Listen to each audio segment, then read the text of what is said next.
Hey everybody, another GMG review. Today I'm taking a look at the new plastic ogres from Mantic Games. I built a plastic ogre army way back when for 2nd edition Kings of War, and Johnny at Mantic Games was kind enough to send me a sprue of their new miniatures to check out in hard plastic styrene. It's real plastic. It's not the plastic I built before. I'm pretty pumped for this, to be honest with you. I still have my ogre army. It's one of my favorite armies I've done for any Mantic game, besides all my Walking Dead stuff that obviously I did for Last Days and stuff too, and to play Walking Dead, like here's Negan. These are a significant improvement, and what I thought I would do is I would build one of these frames on camera so you can check it out. So basically you're gonna get a regiment on a frame, right? So there's the new ogre frame. They come out on Monday, the 14th of November, so I figured I would give these a look before then so you guys could check them out. And they make a bunch of different units. They make either the core ogres with hand weapons and shields, the ogres with double-handed weapons, or they make boomers. There's boomer rifles on here as well. So all three of the core ogre unit types are on a single frame, and this is a real improvement, a real like big quality of life up for the ogres simply by having them be in hard plastic. There's 1, 2, 3, 4, 5, 6 heads on the frame as well, so you can mix and match. You still got your eye patch head, my favorite, and then screamy heads. Now the aesthetic is quite different. If you remember the old ogres, kind of had skipped leg day forever. These have not, and these are made in Poland in hard styrene plastic, but they still fit the overall look of the ogres. They're a bit more heavily armored. They're wearing pants. There's a lot less skin to paint, it looks like too. Still skin on the arm. So I'm gonna try and build one of the just core ogres with shields right now. And listen to the satisfying snap. Oh yeah, there we go. That's real plastic right there. Now the test will be using plastic glue, getting them off the frame. So there's a body. I did find some extra Mantic Goblin Green bases to put these on there because they didn't send them with bases, which is fine. I knew I had some lying around, so I grabbed some.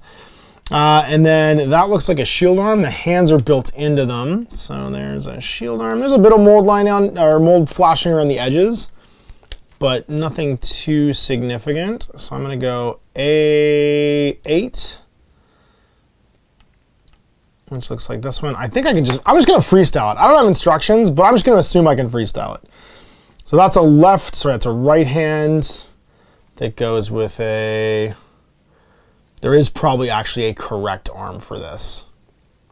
That's a right hand shield. What looks like that looks like this one right here actually. That's a good flat piece. A6, yep. A7, there we go. A7, A8. I'm gonna assume that they've done the thing where they count pieces together and then bodies don't matter. And then any old A6 for the axe. That looks like it's also in line. And then let's go A9 for the head. We'll have a screamy head. What's up, screamy head? And I think that's it. It's just those pieces. It's just gonna be arms and heads. All right, let's see how the mold lines look here. So in the body itself, almost none. There's like maybe a little bit on the side here. You can see I date myself by how old my GW hobby knife is. And then just where I clipped it. I didn't even put down a cutting mat. I was just like, I'm just gonna clean these. I opened them up and I was like, oh, these are really nice. And I was already recording review videos today and I was like, wow, let's just take a look at these. Why not just do it on camera? Sometimes I'm smart and don't just do these things off camera and not share it with you guys. Yeah, it's not too bad. Mold lines are pretty minimal. And again, you can see it's real hard plastic. The old kind of restic they would use would sort of tear when you tried to clean this. So this is just plain old HIPS plastic. This is high impact styrene, which means it cleans super nice and easy. And you can see just from the chips even down here, right? Like that's just regular old gaming plastic. All right, body's done. Let's pop one of these off. And grab some plastic glue. I'm not at home, so I think all I have is Citadel. Because my big pot of Tamiya is at home right now, building terrain. And we'll throw some of that in. I'm not gonna bother with the little tippy bit because it's just gonna get in the way. And I'll clean while that dries. The axe, not too bad. Again, just like on the back of the arm here where I clipped it off near where the port was. There's a little teeny bit on the axe, but really nothing too visible. It's a pretty good quality cast. Yeah, that's kind of done along the blade. There's like a teeny tiny bit. Did I get the shield and arm right? I'm pretty sure I did because they were numerically the same, A7, A8. That's actually a really nice feature. It's something that always bothers me with kits when you kind of jump all over like frames and numbers. If you've just got like one way, like even if you have them be multi-part posable, because obviously I can mix and match the arms on these any way I want. But if you have there's like this is the basic way of doing it, and it's just pick these pieces in this order and go, like A1 through 6. That means there's an idiot-proof way, and then there's a go ahead and make your own choices way. I think that you should always have the option of the idiot-proof way, because I am an idiot, and not eating instructions to do that was wicked handy. And then this guy's hair, that's a little bit of an inconvenient mold line along the top there, but not too bad. Because again, it's in the hair, so it's going to disappear. And there's a little bit along his jaw as well. My camera's not set up the best for like showcasing miniatures, but not the end of the world. What I'll do is when you see the final product, I'm just going to voice over it.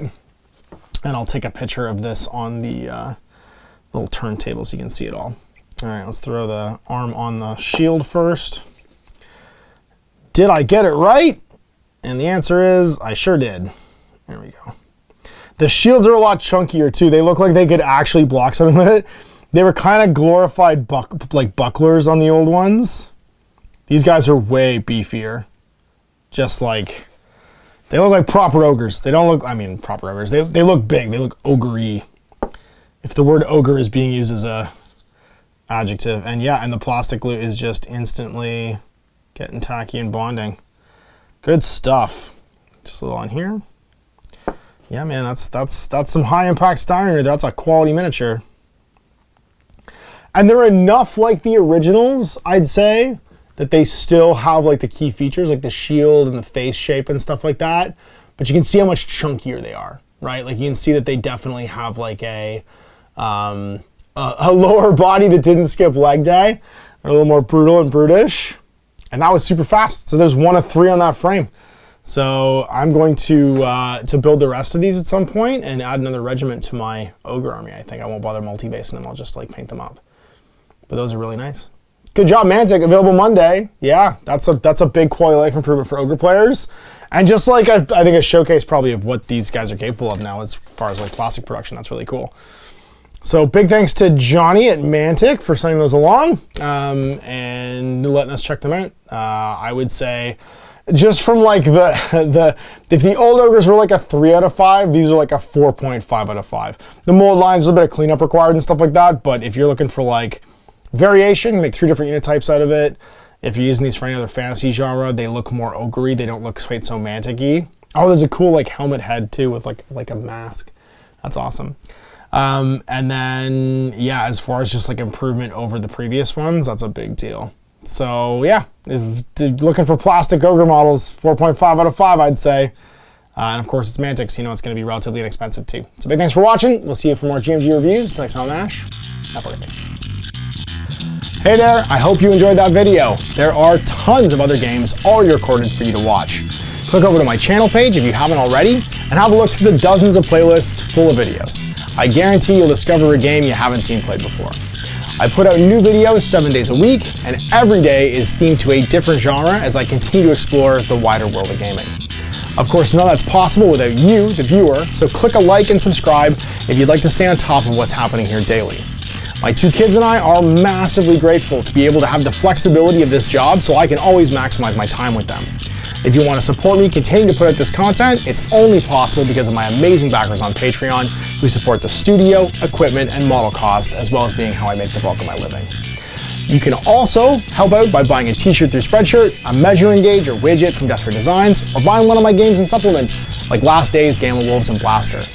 As a way of showing my appreciation, patrons get early access to new games and supplements that I write throughout the course of the year. Huge thanks for watching, it really does help out, and happy gaming.